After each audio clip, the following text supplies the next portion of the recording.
소승과 대승을 가르는 수많은 지표가 있고 분분한 논란이 있지만 가장 눈에 띄는 차이는 두 파가 내세우는 이상적 인격의 모델이 다릅니다.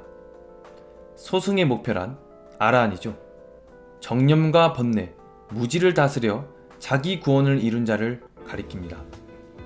그 동기와 성취는 다분히 개인적입니다. 붓다 또한 이 경지를 얻기 위해 분투했었습니다. 대승의 전설은 고타마 붓다가 보다 많은 사람들을 구원하기 위해서 출가했다고 하지만 저는 그렇게 생각지 않습니다. 사문유가는 시타르타를 벼랑으로 몰아세웠습니다. 궁성 밖에 저 늙고 꼬부라지고 병들어 신음하며 오물을 덮어쓰고 마침내 죽어 장작불에 사라지는 삶의 현실을 부정하고자 출가한 것입니다. 그 동기는 개인적인 것입니다.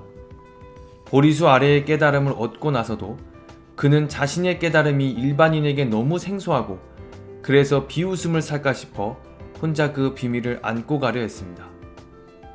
그러나 또 전설에 의하면 범천의 말에 의해 너무 비관하지 말라, 정신적 성숙에 무르익은 사람도 있으니 어찌 그들을 버리는가 라며 목소리에 용기를 내고 비로소 법의 바퀴를 굴리게 된 것입니다. 붓다의 교단도 처음은 그렇게 각자 깨달음을 추구하는 집단이었습니다. 그때 제가 신도들은 그런 공동체의 외곽 지원 집단이었으며 당시 승가는 그들을 자신과 동등한 수행자라고 생각하지 않았습니다. 대승은 이 사정을 근본적으로 바꿔 놓았습니다. 대승은 즉 개혁적 젊은이들이었으며 교리의 해석에 유연했고 계율도 상황에 따라 적응적이었으며 일반 신도들과의 유대를 강조했습니다. 물론 그 반대편에는 교리와 계율을 엄격하게 고수하는 보수적 어르신들인 장로들도 있었습니다. 대승은 교리 체계를 새로 개편했습니다.